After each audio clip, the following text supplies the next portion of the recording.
여성들이 리얼돌을 왜 싫어하냐고 잘못 알고 있군요. 리얼돌이고 뭐고는 좆도 상관없습니다. 이거 리얼돌에게 경쟁심을 느낀다거나 여성 인권 같은 고등사고가 들어간 게 아니라 그냥 여러분이 성욕을 내보이는 꼬라지가 본능적으로 싫은 겁니다. 인간 암컷은 불특정 남성의 성욕에 위협감과 거부감을 느끼도록 설계되어 있거든. 왜냐고? 이들은 유전자 개량의 담당자들이기 때문이죠. 여성들은 기본적으로 자신이 허락한 상대의 성욕에만 관대하다고.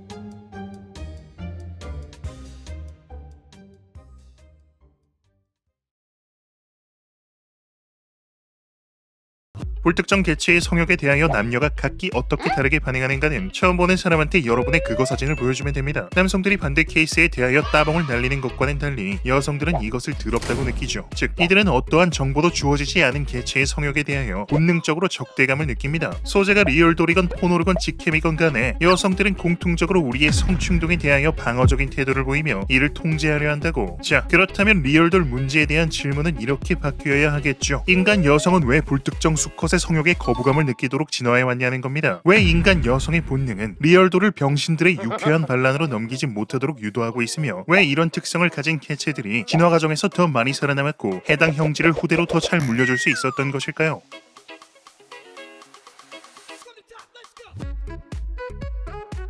실험 설계는 간단합니다. 불특정 개체의 성욕에 관대한 인간 암컷과 성욕에 부정적인 인간 암컷 개체군을 준비해 수컷 무리와 몇 세대에 걸쳐 교배시킨 후 어느 쪽이 더 많은 자손을 남겼는가 관찰하는 겁니다. 안 되겠죠. 이딴 짓을 했다가는 전설적인 매드 사이언티스트로 역사에 이름을 남길 것이므로 다른 방법을 찾아봅시다. 번식 과정에서 일부 다처적 특성, 즉 완력을 통한 알파 수컷의 강압적 지배가 배제된 경우 암컷이 더 나은 상대를 선택하는 방법에는 두 가지 방식이 있습니다. 첫 번째, 최대한 많은 수컷의 정자를 받아들여 질 내부에서 경쟁시킵니다. 둘째, 수컷을 외부적으로 경쟁시켜 가장 우수한 것으로 판명된 수컷 한 개체의 정자만 받아들입니다. 첫 번째의 경우 놀랍게도 암컷은 수컷의 성행위 제한을 절대 거절하지 않습니다. 현생 인류와 가장 유사한 것으로 여겨지는 보노보가 대표적인데 이들은 물란함을 넘어서서 일단 인사로 삽입하고 보는 수준의 경지에 도달해 있으며 발생한 분쟁을 싸움이 아니라 성행위로 해결하고 심지어 화폐로 사용하기까지 합니다. 이들은 평균 90분에 한 번씩 교미하죠. 이들이 침팬지나 고릴라에 비해 잘 알려지지 않은 것은 카메라만 돌리면 이곳저곳에서 시도 때도 없이 박아대고 있기 때문입니다. 지나친 개방성 때문에 다큐멘터리 출연이 힘들 지경이라고. 이게 가능한 것은 보노보 암컷에게 성행위를 거절할 요인이 없기 때문입니다. 질 내부에 최대한 많은 정자를 축적하는 것은 곧 양질의 자손을 얻을 확률이 올라간다는 말이므로 이들은 최대한 많은 수컷과 다양한 성관계를 해야 하죠. 이에 발맞춰 보노보 수컷들 또한 자신의 NTR 상황, 즉 내 파트너가 다른 수컷과 교미하는 것에 대해 전혀 거부감을 보이지 않습니다. 이들은 파트너의 외도에 대해 우리들처럼 막대한 심리적 타격을 받지 않으며 이에 대해 딱히 분노하는 모습을 보이지도 않죠. 그러나 인류는 암수컷 모두 이들과 명백히 다른 성향을 보이고 있으므로 이로부터 우리는 현생 인류가 첫 번째 번식 방법을 폐기하였다는 것을 알 수 있죠. 보노보 사회는 우리 인간 콘돔맨들에게는 매우 솔깃한 제안처럼 보이지만 인류가 가지고 있던 어떠한 문제점 때문에 이렇게 될 수가 없었던 겁니다.